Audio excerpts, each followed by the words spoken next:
Boker Tov, good morning from Israel.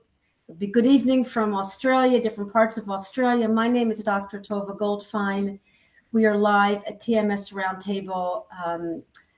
There's so much I want to say about what we're doing, but I'll wait and we'll discuss it throughout the show. We are here with a wonderful guest today, and more important, I'm here with my colleague and best friend and professional partner, Rose Hoy. I really want to talk about the kangaroos, but not now. So Rose, come and introduce James to our audience. Okay. Good evening, everyone. You know, this evening we've got Dr. James Kirby. Now, the reason that we found that he has written a wonderful book called, can you put it up, please, James? Yes. Yes. Choose Compassion. Good. Now, when I saw his book, I thought I need to know more about this. And what I needed to know and what he was willing to explain is why it is that holds people back from self-compassion. They're able to have compassion for others, but somehow there's this lack of compassion, of self-compassion, of that healing component that will stop the suffering from happening. Now, James has written this book and it's available. Where is it available, James? Any of the kind of big ones, Amazon, Book Depository, in local shops in Australia. Yes, yeah. Now, Dr. Kirby is a professor from University of Queensland, and he's also belongs to an international organisation which looks at compassion. And I've got a feeling that that's based out of California somewhere. Am I right? Yeah, are you referring to the Global Compassion Coalition? Is that right? Yes. Yeah, that's right. Out of California, Rick Hansen founded. Yes. So he's got a lot of experience and a lot of knowledge. So anyone who is here with us on Facebook, please write in your questions because we've got the man here, captive audience between Tova and I. So for a start off, James, thank you for coming. And please just give us a bit of background about actually your interest in this area. What drew you to it? And sure. And also, James, could you include in your conversation a little bit about your grandparents' research that you've been doing, if you can weave that in as well? Because James has got a wonderful, wonderful background of early childhood mental health right up to old age mental health. So he's got a vast array of information to share in just 1 hour. So go for it, mate. Okay. Well, I suppose what kind of drew me into compassion was my PhD. When I did that back in 2008, I looked at the family context, and I was interested in the role grandparents play within the family dynamic, in particular, helping look after the grandkids. And so as a result, I was also interested in that grandparent-parent dynamic. And there can be very good dynamics there, very supportive, very loving. However, at times there can also be a lot of baggage, tension and conflict, particularly depending on the reason that leads to grandparents being heavily involved in perhaps looking after the grandkids.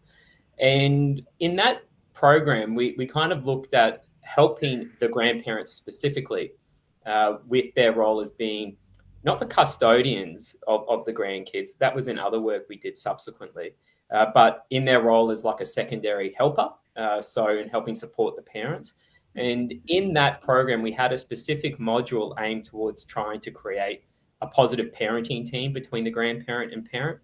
And in that module, we kind of relied on some traditional communication strategies that are used in cognitive behavior therapy, hoping that it would lead to an increase in support in that relationship and a reduction in tension and conflict. But unfortunately, we didn't get any movement in those areas. We saw definite other positive outcomes. Childhood behavior problems decreased, grandparents' adjustment, so their stress levels decreased, and a whole host of other really wonderful outcomes. But nothing for the relationship between parent and grandparent. So that was kind of disappointing. which led me into, okay, what other options are there to kind of address the tension and conflict, but also increase support.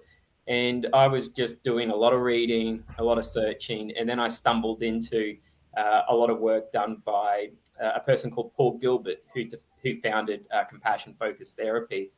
And I thought, oh, this compassion is often used for relationships and fostering and repairing and kind of growing relationships. Perhaps this could be useful. So we did another study, big randomized control trial, and replaced that module with a compassion-focused module. And that led to positive outcomes, actually, in improved support and reduced tension and conflict for the parent and grandparent relationship. So we were very excited by that, obviously, but that was the kind of pathway into getting really interested in compassion. Not to say that we haven't, it's a whole nother topic to talk about how, you know, a relationship between grandparents and children, grandchildren, how it keeps them alive, it keeps them active, it keeps them hopeful, that relationship. And how many people do we know that they were raised by their grandparents and how that changed their, you know, so we haven't even covered that, but this is such interesting. I didn't realize the grandparent piece was part of it.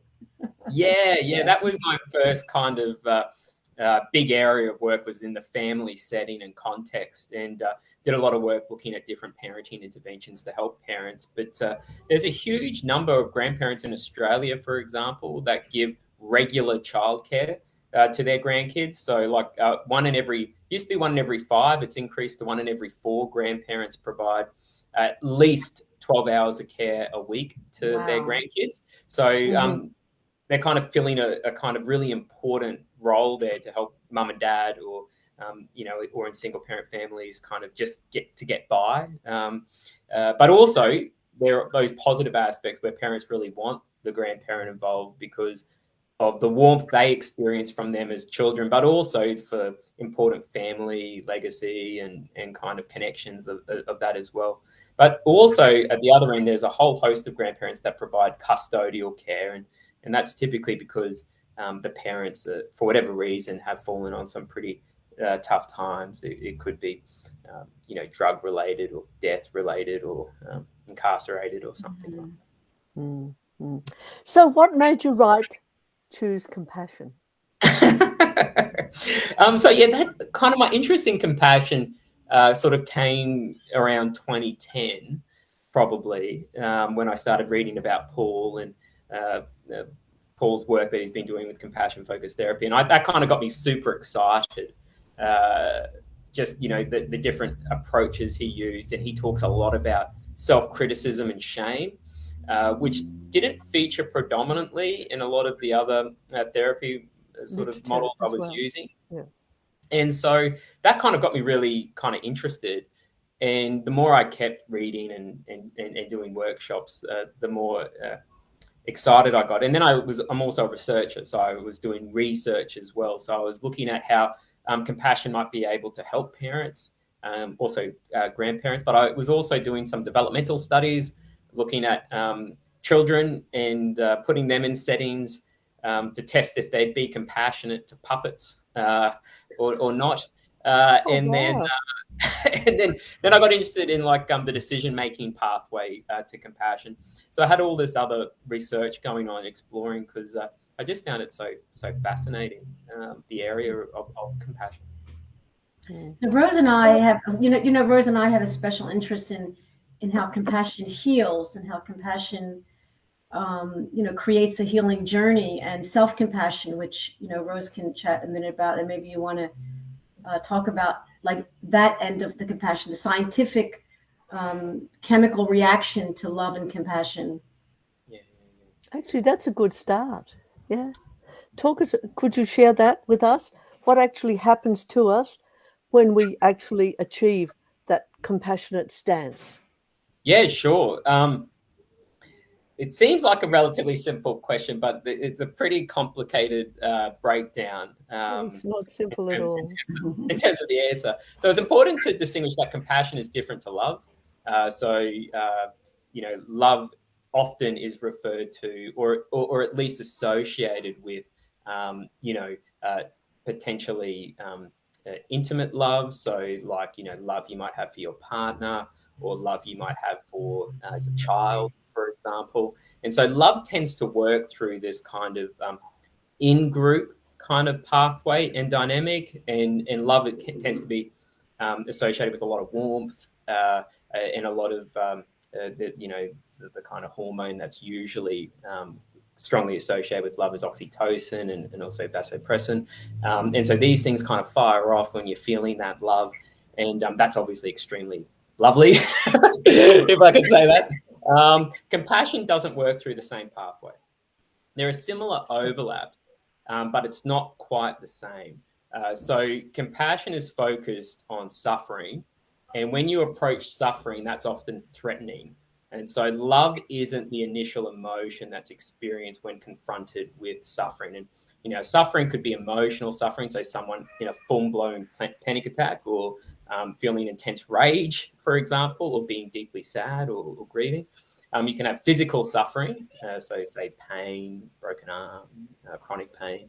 But it could also be due to lack of resource. So you might be without a home. You might be experiencing natural disaster and have lack of access to water or other basic needs. And so that kind of suffering is all quite different. But what compassion is interested in is addressing that suffering, and then after you kind of engage with that, start to try to do something to try and alleviate and prevent it. So in compassion, there are two things going on. The first is becoming aware of, and sometimes people need that to be really loud to be aware that there's some kind of suffering. They're not kind of attuned into kind of low levels of pain or suffering.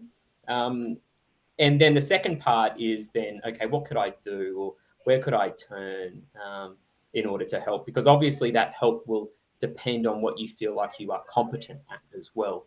So I may feel like I'd want to develop a vaccine to kind of help with some of the viruses we've got going on. But obviously I'm not capable of developing one. And so what is something else, though, that I could do that could help address perhaps some of the difficulties we're having with the pandemic or whatever it could be? And so it's those two things working in unison. Now, when you kind of have those things working together, what tends to happen in the body is a couple of things. So initially, when you engage with suffering, you kind of do have an increased sympathetic arousal. So you kind of, feel an additional kind of adrenaline or rush as you're coming into contact with threat. But as you start to transition into trying to be of help and try to do something, you see a vastly different thing occur, where the body's autonomic nervous system with its sympathetic branch and parasympathetic branch, the parasympathetic branch starts to become much more dominant and activated. And we measure that using a metric called heart rate variability. And so when people are engaging in this kind of compassionate stance, if you will, what we notice is they have a more active parasympathetic nervous system, which we measure using this tool called, or biometric called heart rate variability. And that's sometimes referred to as like the tend and befriend or rest and digest strand of the physiological nervous system. The other part to that, though, is in terms of neurally, what's kind of firing away is initially in those early stages, you'll have threat kind of processes activated. So like amygdala often is activated when you're engaging in the threat. But then when you again transition to wanting to do something, you start to see those threat and pain regions like the amygdala, the anterior cingulate and insula, they'll start to decrease in activity, and you'll start to see greater activity in your dorsolateral prefrontal cortex and some reward centers of the brain as well, which often goes in hand with that sense of a warm glow feeling you can get from being of help, particularly being of help to someone who's experienced some suffering and you've been able to help them. Do you mean like responding to this threat? You're seeing in the brain how we sometimes respond or react. You'll see it in the brain. Yeah. So when, like, for example, we did a study putting people through the scanner, and they were working with their own personal setbacks and disappointments. And when they sit with the disappointment or setback, we'll see activation in the amygdala, anterior cingulate, and insula. And these are associated with threat and pain regions of the brain. But then when we ask them to be self-compassionate in relationship to that pain, those parts of the brain immediately are suppressed. But then you start to see, in some other work by other researchers like Helen Wang and Antoine Lutz, for example, you start to see an activation in the dorsolateral prefrontal cortex, which is often kind of not only about thinking about the difficulty in a more abstract way, but also brings sometimes the associated regions are reward, kind of, joy, or kind of this warmth that can come with the idea of being helpful. Okay, so we're talking about being self-compassionate. So when we see the suffering in ourselves, Yep. like my back is terrible, my headache is just pounding, Yep. my whatever, Yes. my stomach is just, my abdomen is freaking out. Yes. Okay, so when we suggest to have empathy, a sense of compassion for the suffering, what happens when we can't achieve that? What happens to block us from achieving that? Because obviously the parasympathetic nervous system is not activated.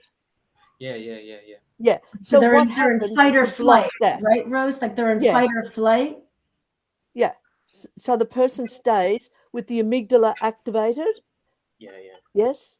So So I mean, a couple of things happen. I mean, for some people who haven't experienced a lot of compassion, the very idea of being self-compassionate is threatening.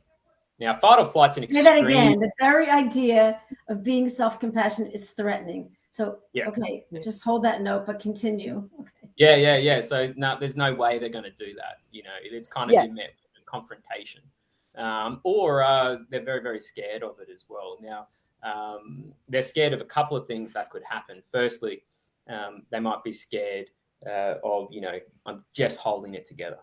So if I let this compassion in, I'm going to be overwhelmed with emotion, overwhelmed with grief, and I'm just going to fall apart.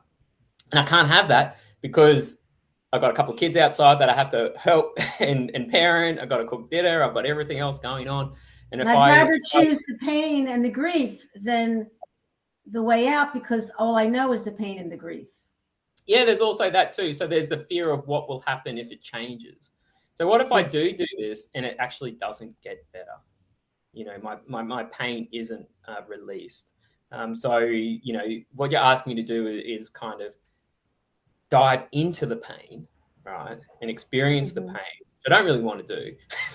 It's kind of what you're asking me to do. And then secondly, you're asking me to bring this kind of different way of relating that I'm completely unfamiliar with and familiar of, which I don't have a lot of memories of either. And I don't know if it will. And what if it doesn't?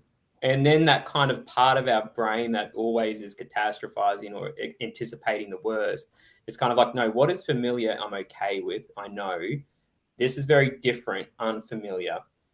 And also there's kind of a sense of, I don't know how to do it, right? Even if you ask me to do it, I don't know if I could do it. And so then that requires effort, right? Just asking someone to be self-compassionate, they're not going to be able to do it perfectly straight away. Like it requires sometimes time, skill, training. Sometimes we get people to go, okay, what could be something you could say to yourself that would be self-compassionate? And they'll immediately go to like the hallmark kind of sayings like, oh, you'll be okay, you'll get through this. And then you go, okay, well, let's experience how that feels for you. So let's get into the pain. Let's hear yourself say that, you'll be all right. You'll get through this. How does that feel? And for some, they'll go, yes, that's perfect. That's what I needed to hear. Others will say, God, that sounded very dismissive. They don't really they don't really understand the intensity of pain that I am going through or how chronic it's been, just to say, things will be okay. You'll get over it. Like, that's not very compassionate. And you're like, okay, great. We've just learned that wasn't helpful. So let's not use that. Let's try find something else that will be more helpful for you. And so they can create, an opportunity to shape how that self-compassionate relating would look like. And that can take time to do and develop. But often we want things immediate and straight away. It's just part of nature, human nature. Impatience. Yeah, impatience, and also sitting with that kind of, understanding that I am suffering and this is really painful, and feeling like I still don't know what it is I can do to help myself can be a very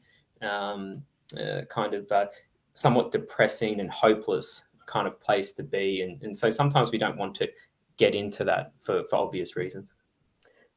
So in other words, it's okay to be frustrated with myself and angry with myself because I can't stop the suffering. Yeah. So instead of stepping back and asking myself, what would I need to ask myself about in that stepping back? Oh, there could be many things you could do. I mean, part of the thing that we always try to do to begin with is, if you are in a position where you're feeling a lot of pain right now, or you kind of feel overwhelmed with thought or emotion, it's kind of like, okay, well, before asking ourselves that question, let's just ground our body. So we'll do some body grounding exercises to begin with. So it could be working on posture. It could be working on inner tone. It could be working on facial expression, for example, just little things like that. Might even do a bit of walking, or what it would feel like to be walking as this compassionate self, or this ideal compassionate other. So we might do a whole host of little body related techniques first to kind of get into that kind of a position where we are more able to think about what could be things that I could say to myself, or how could I look at this from a different perspective, or what could I do in terms of turning to support network to help me along the path. So sometimes the first thing we do is just let's settle into the body and slow things down before we begin to think about what it is I could say. And then if we can, then that's kind of trying to get the body to kind of support you, if you will. And if you can slow that down and kind of deliberately trying to activate the vagus or the parasympathetic system, and if you can do that, it's much easier to start to develop a self-empathy or a self-compassionate relating style. Some people in our profession, they say that, suffering is a choice. All right. And it's a heavy thing. Some people say even struggling is a choice. And it's kind of, some people like, wow, when I hear that, I want to take responsibility and I'm out of the suffering. But some people feel blamed, which is not our purpose. But it can be freeing, along with the fact that your thoughts are not true. You don't have to trust your thoughts. Thoughts are energy. This is another part of, how do you feel about those two particular responses to someone who's suffering? Oh, yeah. So part of the approach we always try to take in passion-focused therapy, and I talk a little bit about in the book, is this idea of always trying to shame the person for what it is that they're experiencing. Because, the most well-meaning intentions, if you've got someone who is shame-prone, can be taken as kind of an attack, and they can take it personally. So the idea is always trying to de-shame the person along the way, and kind of emphasizing, it's not your fault that, you experience these emotions. I mean, no one asks to feel anger, anxiety. No one asks to feel pain. No one asks for these bodies that we're kind of living in. They just happen to be what we're living in. And a lot of these, you wouldn't choose a lot of this, right? But this is what we've got. So it's not your fault that this is going on. And that's kind of trying to de-shame that experience, right? But isn't that the block? Because when you say it's not your fault, the PSE, the punitive superego, says you don't really know me and it is my fault. Oh yeah, totally. You get a million different reasons as to no, it is absolutely my fault. And then that's something you can talk about with the person. Okay, did you choose to feel anger? Did you ask to experience that? Did you choose to be born at this time? Did you choose to have the parents that you had? Like all of these things, did you ask your parents to have a night of passion? No, of course not, right? And so they can see that. And so the idea is like, hey, there are parts that you have not chosen, right? You're not chosen to be human. You're not chosen to be born now to the parents you have. And you didn't choose, because you're human, to be able to walk on two legs, to, you know, have 25 to 30,000 days if you're lucky on the earth, and experience these emotions that you have. You know, these are just part of the package. But what we're trying to do is learn how to work with these emotions, or these experiences, in ways that can be helpful for you. And so part of that ties into one of the kind of Buddha's teachings of the two sutras. So two arrows. So one of the sutras is, the first arrow is kind of the idea of life, and with life is pain and death, and that's unescapable. But the second part is then your reactions to that pain, which is kind of about. And we can start to work with that. In compassion-focused therapy, we talk about a third arrow, because sometimes we can feel very ashamed about our reactions to the pain that we're going through. And so we would say, well, firstly, let's work with that shame and create a de-shaming, so we can then start to work with whatever the real struggle or resistance is for you, as opposed to just jumping into the kind of reaction to pain. Can you draw that out a little bit more for us, so that our audience, remember, our audience is not technical. The people that have, like, there's so many places they can go, and they usually find dead ends. And that's why what you're saying is so important, because it's the foundation. It's the foundation of getting better. And that's why when I saw your book, I thought, we have to have you on, so that we can actually draw completely on the fact that this parasympathetic nervous system is almost frozen down and won't respond. So then when we look at the idea that it wasn't your choosing, as far as we know, to be born now, to be born in these circumstances. So why are you blaming yourself? You know, so that's another foundation stone to actually build on freeing themselves from suffering. And as you say, suffering isn't about getting rid of suffering. It's about responding to it, isn't it, rather than reacting to it. I think you summed that up really well. Well, totally, Rose. I think the idea is compassion won't fix or remove. It won't make life easy. It can make life easier, and suffering tends to be more approachable in a landscape of compassion, as opposed to what often can occur is kind of the pain emerges or the threat emerges, and I immediately have to put it out. Somehow I will try all of these different things to put it out. None of them seems to be working. And then we get the judgment of, what's wrong with me? Why can't I fix this? Other people, and everyone else, no one else has this sort of pain. Bingo. And nobody else can't. So, exactly. So when you draw on that sense of compassion for your suffering, it makes it much more softer, doesn't it? Well, exactly. And then what you begin to notice pretty quickly is, as you try to, so that kind of, you know, pain, threat, try to put it out is basically, or try to fix it, is basically a way of approaching life that's instilled through culture, particularly it's a medical model. It's a medical model, and it works for certain conditions and certain emotions, but not particularly. Absolutely. But it extends beyond medical. It is educational model as well.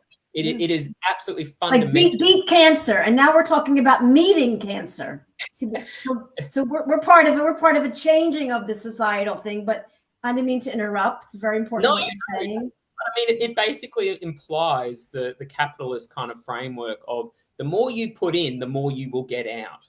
So, and that just isn't the case, because a lot of people, it's the opposite, isn't it? Bloody hard to deal with what their pain is, and it's just making it worse, right? But the idea is, oh no, you see, you're a C in English in grade 7.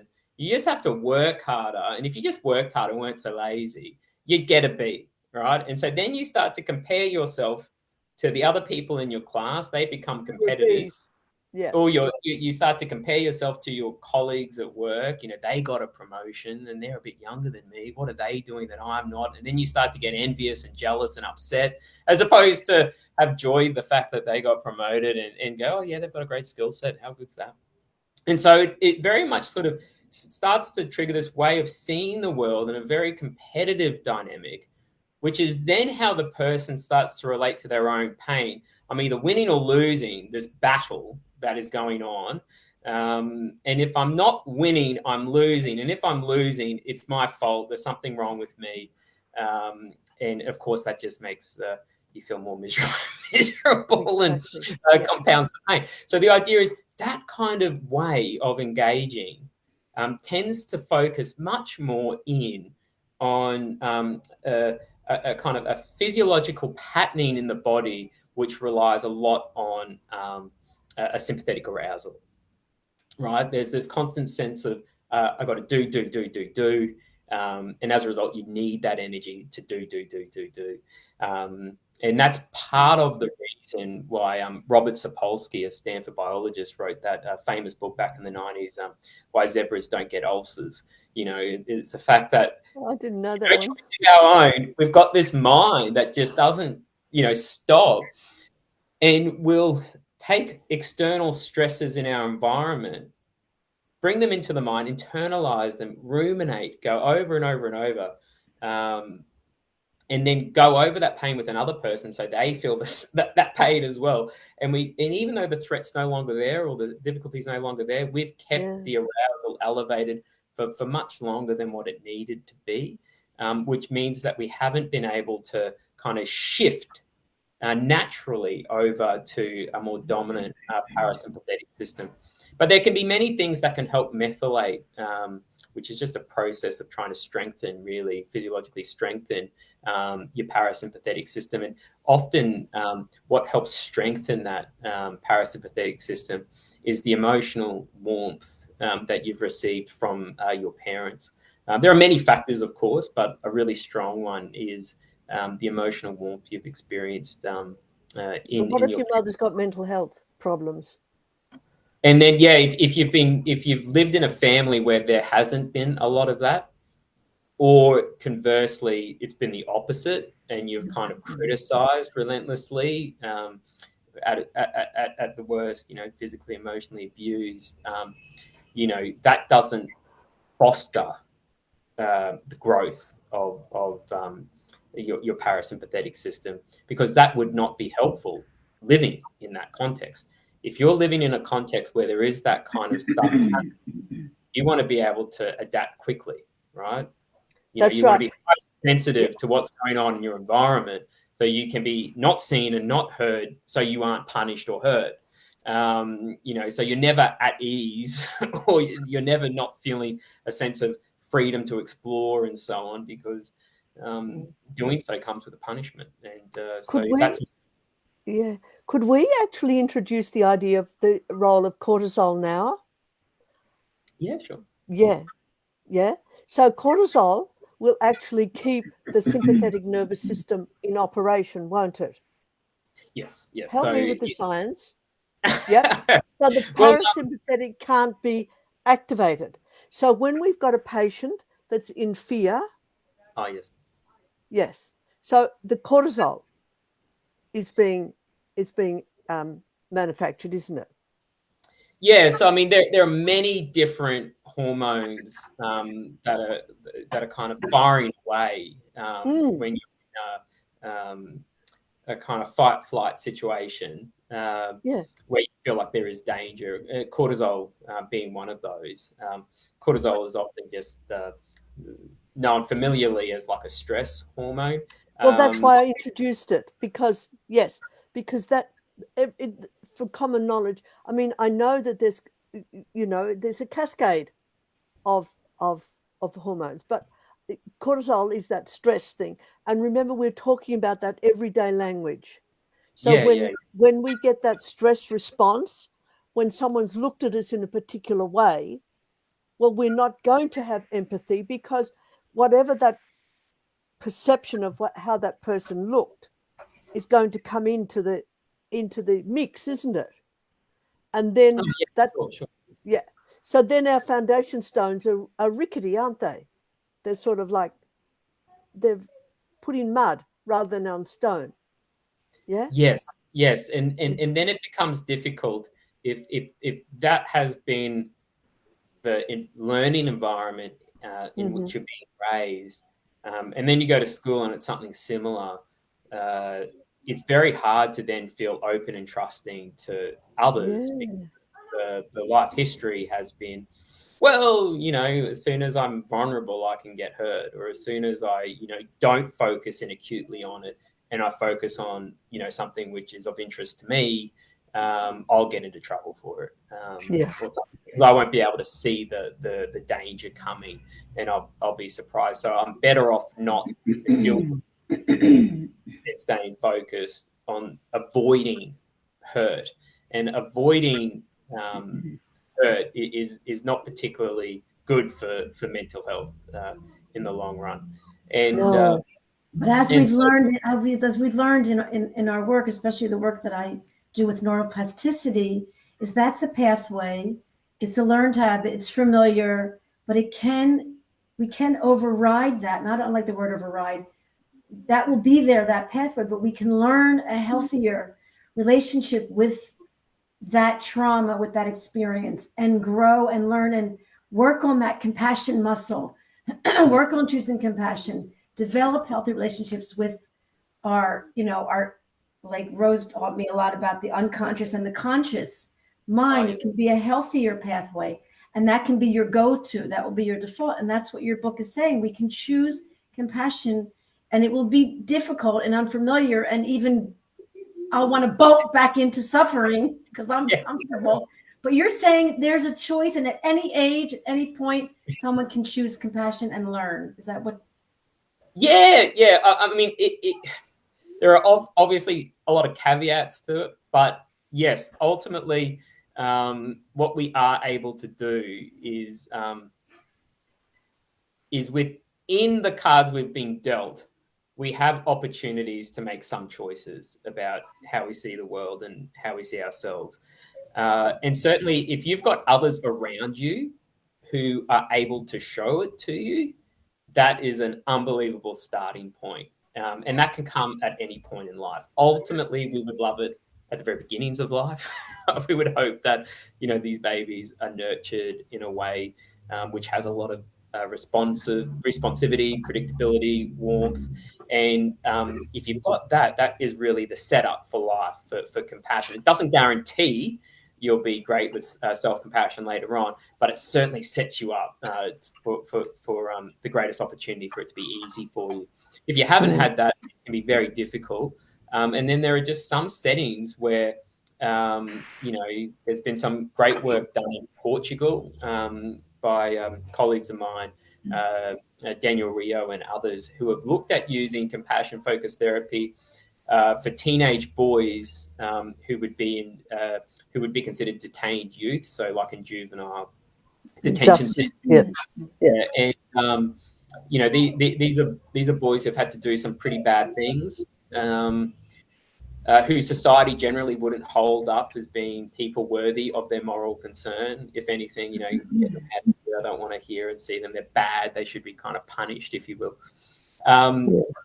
In the detention center, these youth will either be given your traditional CBT kind of therapy to help, or they could be given compassion-focused therapy in this study, and they had 120 people through it.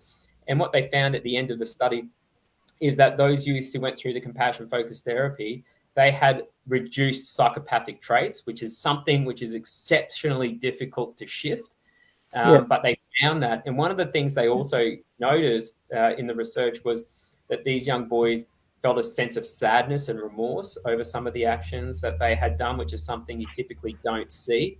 But also, tragically, they were also able to express, as soon as I go back home, though, I go back to environments where if I don't do the stuff that I was doing before I came here, they'll hurt my family or something like that. Or they'll get my mum or get my brother, or they'll get the money from another avenue. And so as much as we can try to get the person to choose to be more compassionate in their actions and in regards to themselves, sometimes the environments are such that they're so painfully difficult and hard that in fact they go back in and they're even more sad and more upset because they're now a different way they could go, but they're back in this kind of setting where they kind of feel trapped and they can't actually shift the way that they'd like to. So it makes it really hard. I mean, we kind of put a lot of pressure on the individual to change, and they can, but some of these wider things we need, systems. Societal change. Yeah. Exactly. Yeah. But we do, for the most part, have a choice. And like anything, any skill, people will get quicker at it and better at it. People get better at it quicker than others. Some will take a long time, but then they'll have a sudden gain that, they'll be going for sessions and sessions. Nothing will be happening. They'll be having a lot of resistance to this very idea of compassion. Then bang, something happened. And all of a sudden it's kind of come through and it makes sense all of a sudden, sort of thing. Exactly. One of the things that I was thinking about is about resistance to emotional closeness. Resistance to emotional closeness. Because that's another hallmark of somatic pain patients. Perfectionism, goodism, as they call it, and that sort of thing. But also resistance for anyone to reach them. Yeah. Could you talk about that a little bit as well? The resistance to that feeling of there being a person out there. I think it's related to sense of shame. But no, you're probably right. When we talk about compassion, we talk about compassion going outwards towards others, also towards the self. But we also talk about how are you at receiving, compassion from people. And some people really don't like receiving compassion from other people. And again, there can be multiple reasons. A big one, though, for many, a common one is this idea that they're kind of seen. Like there's this idea that someone has peered through their mask, and to feel vulnerable like that people can see beneath the surface something they've been trying to hide can be very scary again. So there's this idea that I thought I was having everything, I had everything covered and everything was going well, but people are kind of, picking up that it's not. And then when people are trying to help me with this, I just don't want them anywhere near it because it's still something I'm kind of could be potentially denying the extent of or not ready to emotionally sit with myself, let alone let someone else in to help me with it. And then if I let them in, when I've let people in close in the past, they've had the power to hurt me. So if I let you into my emotional pain, you could hurt me by telling someone else, right? And so if you tell someone else, that means someone else becomes aware of the pain I'm in. And you see this in medicine. Doctors who confide in other doctors that they're sort of perhaps struggling with depression, for example, they're seen as being less incompetent by their peers and they receive less referrals. And of course, it doesn't impact their skill. But all of that stigma is associated with it, and the person doesn't want to experience that kind of stigma, so they keep it in. Yeah, and they don't want to be reported or whatever as well. Exactly. And then in the past, when they've kind of gone to, like there can be these experiences in childhood when you've gone to receive care, and so you're upset, like so the child's upset, the teenager's upset, and they go to mum and dad for help.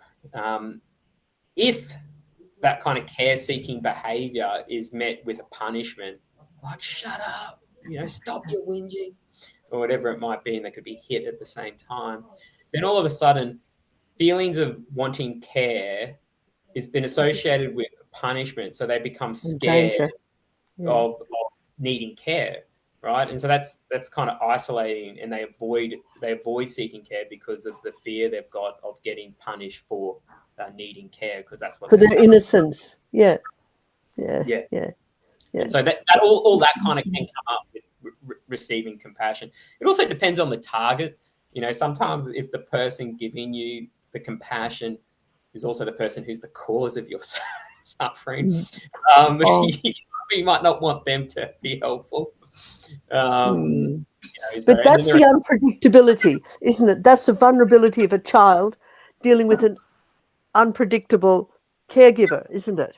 Like 1 minute they're empathetic and the next minute they're punished. Yeah. Oh, exactly. That's exactly right. So you're walking on. So then you and I and Tova come along and want to be to embrace them in inverted commas, and of course immediately there's some sort of a wall comes up, doesn't it? Yeah. Bang. Yeah. Exactly. So if you bring that in, and this is the kind of difficulty, because on one side of the coin, the very thing they need is that compassion, right? And you want to give them that emotional warmth, but it's also the thing that they almost fear the most.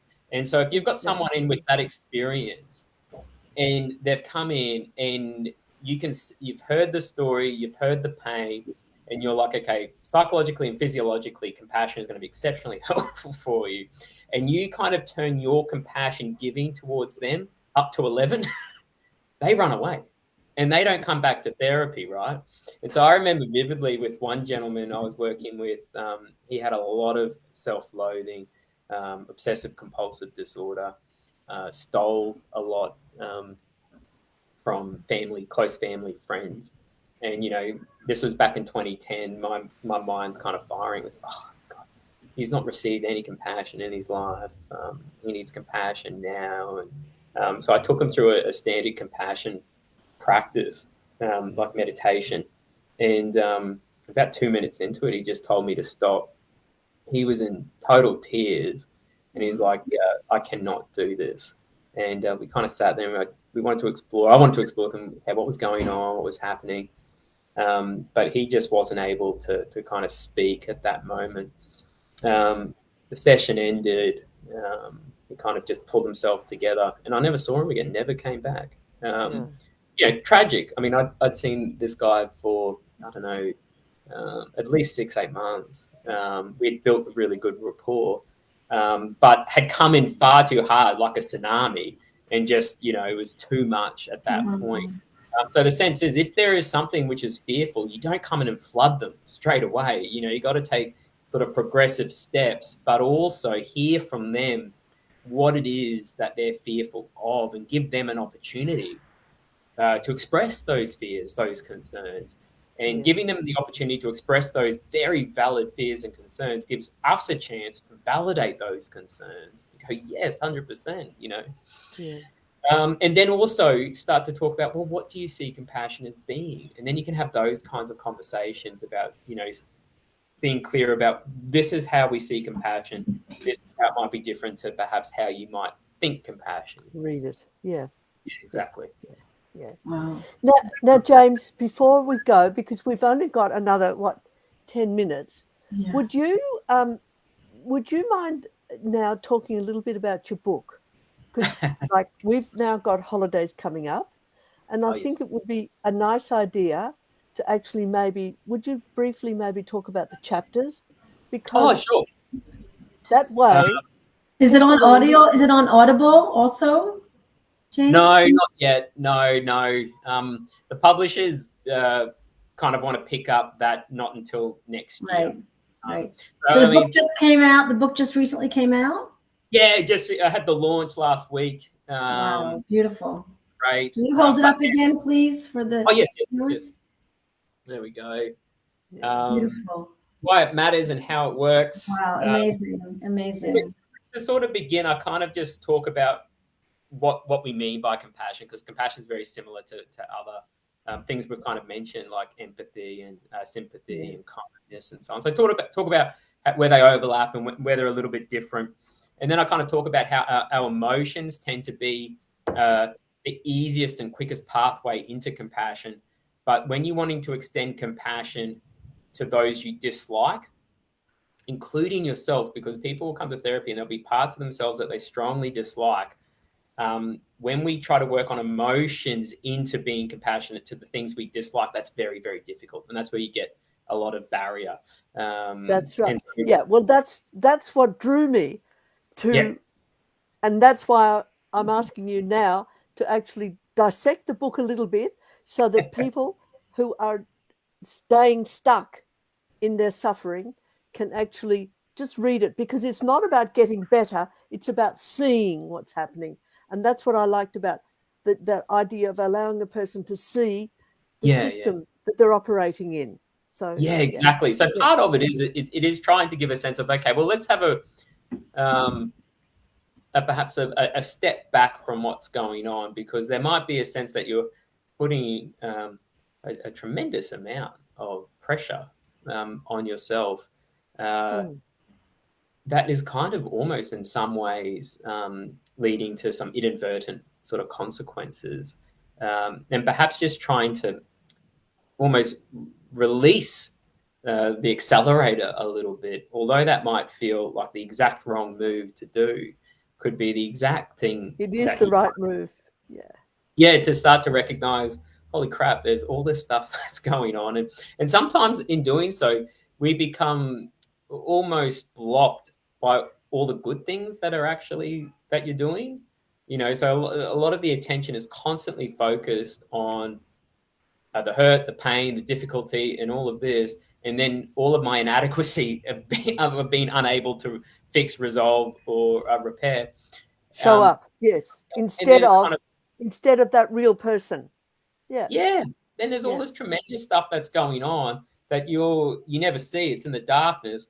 But if you just ask them to go, okay, well, if a friend was going through this, a friend you really, really cared about, what would you kind of say to them? And often they'll say things like, immediately, they'll say things like, oh, well, it's not your fault that this is going on.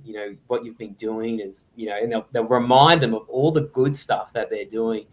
And it's like, so you're instantly compassionate towards your dear friend. All we want to do is start to shift the way you're connecting with them and make that you. How do you feel about that? And they're like, I'm not so sure. But then the secret voice in there says, no, you don't know me. Exactly. And then, then it's like, okay, well, that's where we need to work. Okay, I want to get to know that part. That's the part we kind of have to try to listen to more, and get a sense of what they're worried about, what their greatest fear is. What would happen, do you think, if you were to be? So if you were to be self-compassionate, what would happen? What would be your great fear? And then that question just opens up a kind of a potentially rich conversation, where the person can kind of have the opportunity to sort of talk about things that have happened to them perhaps in the past that have had really long-term damaging impact on them. And it doesn't have to be like intense pain, like it doesn't have to be to the extent that it is kind of considered physical abuse. It could just be like little kind of snide remarks in the background that have just happened over a long period of time. Or alternatively, one person who you deeply loved and cared for, and then betrayed you in some way, that has left an incredibly painful memory. So it makes it very difficult. So for us to give space to that and honor it, if you will, by allowing that to be heard, and for them to see that you see the importance of hearing it, is a deeply compassionate act. And that's even before you're getting into any of the techniques that you might be bringing in to help develop their compassionate muscle. So part of, before, you don't want to rush in. Sometimes we talk about this in the book. Sometimes you might see someone suffering and we might be so desperate to jump in and rescue. You actually cause more harm than good, much like the gentleman I talked about with compassion too quickly. It's kind of like, no. Part of it is firstly giving opportunity to hear, see, feel. The whole story. Give opportunity to validate that. And also deep shame the person. Hey, it's not your fault this stuff happened. It's terrible. It's tragically part of being human. And then let's then after you've kind of gone through that process, you can start to do the building blocks of compassionate relating. And part of that is for them to experience it from you, as like almost the first opportunity in a long time. but also start to see you modeling that to them as well, so that they can start to adopt it themselves. But then slowly work on, okay, in what ways could we start to bring this into your life? And some people are extraordinarily creative with little things that they can bring in order to kind of trigger a compassionate relating style. So, I mean, for some people, it can be a smell. Like, it could be like, for those who, this was in a study done by Deborah Lee for those experiencing complex trauma, so they've been sexually abused by their parents. The smelling of a lemon essential oil, and lemon often has a kind of a cleansing kind of association with it. Smelling that the lemon oil was a way to help them move into a compassionate orientation into relating to themselves. And so, smells, memories, images, sounds, all of these can be stepping stones into a choosing compassion that you can slowly kind of use across time. Now, none of them are going to cure anything, as we said, but they're just useful things to have. Foundation. Yeah, one of our colleagues talks about how to reduce the stress response, and he talks about humming and singing. Rose will say, go into nature, immediately take yourself outside, breathe the air, exhale, and activate your parasympathetic nervous system using the breath. So you've given us lots of amazing insights. And from your point of view, we have nothing in common except this moment, and we're seeing how we have so much that we've been doing, like not together, but in our work, and it's so exciting to choose compassion. It reminds me, you mentioned the compassion focused therapy. Now there's something called acceptance compassion therapy. So there's nothing new under the sun here, James. This is Buddha, this is Allah, this is Jesus, this is Moses, this is all, just the way you put it into your book, Choose Compassion. It's really, really beautiful. No, I think the thing with these, like when we talk about it in the book, at least, it's kind of like this motivational force that can transform the way you start to see the world and those around you. Unfortunately, though, there are other motivational forces at play that we don't have so much control over, that get triggered all of the time.